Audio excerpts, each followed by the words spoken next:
ओ नमस्ते सभी को। मैं उड़ीसा से बिलोंग कर रहा हूँ। मेरा नाम है बसंत चौधरी।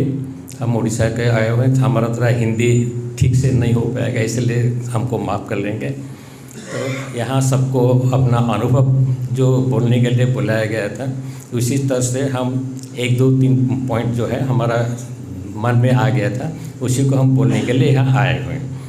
तो एक तो हमको ये लगा कि जो यहाँ नर्मदा नदी के किनारे जो शाम का टाइम संध्या उपासना करने का प्रोग्राम किया गया, वो बहुत अच्छा लगा।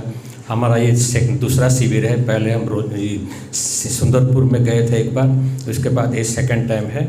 और इसका जो एक्सपीरियंस बहुत अच्छा रहा कि शिविर में हम लोग को जो मतलब दिनचर्या का जो नियम कानून बनाया गया है, उसमें हमको अच्छा लगता है।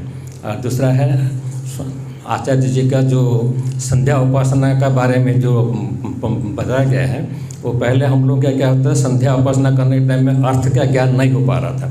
मगर इसका ये सरल तरीका से जितना बड़ा श्लोक का थोड़ा सा मतलब जो इम्पोर्टेंट पॉइंट है, उसी को अगर याद रखने से आपको उपासना करने के टाइम में आपको अर्थ याद रह जाएगा। ये एक तो तरीका हमको बहुत अच्छा लगा, जो कि पहले उपासना करने के टाइम में हमको अर्थ का कोई मालूम नहीं हो पड़ता था।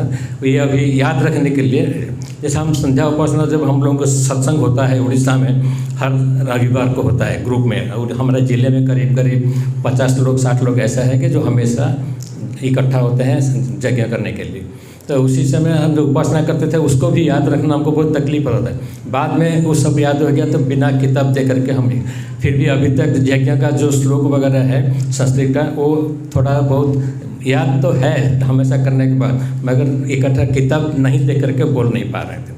तो ये अभी क्या है, जो तरीका बताया है यहाँ, जो मेन पॉइंट अगर याद रह गया है तो श्लोक पढ़ने के बाद तुरंत दिल में आ जाएगा, दिमाग में, कि इसका अर्थ यही है।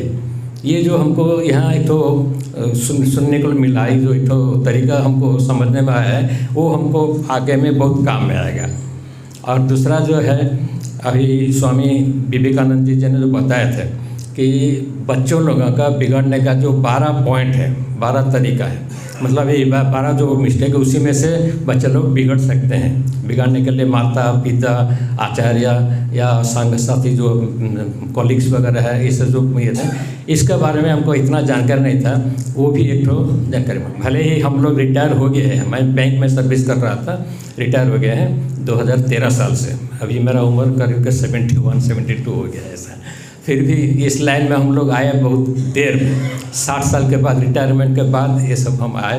जबकि हमारा वहाँ एक तो प्रवचन चल रहा था टीवी में स्वामी सुधानंद सरस्वती जी के, तो उसी को देख करके हमारा मन में आ गया कि ये लाइन में ठीक है। दूसरा जो है, खाली तो बेकार बैठे हुए हैं, अभी रिटायर हो गया, घर में कुछ काम नहीं, तो इसमें लग जाएंगे तो हमारा दिनचर्या ठीक रहेगा और स्वास्थ्य भी ठीक रहेगा। इस हिसाब से अभी हम जब आने के लिए हम प्रोग्राम बनाए थे, हम लगता है कि हमारा नंबर 16-17 है सीरियल।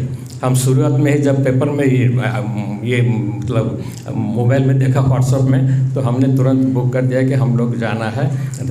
बीच में 2 बार भी पूछ रहे थे कि आपका आना कंफर्म है या नहीं है, फिर भी हमने बोला ना कि एक बार हमने तय कर लिया तो जाएंगे, शिविर जाने के लिए हमको मन है।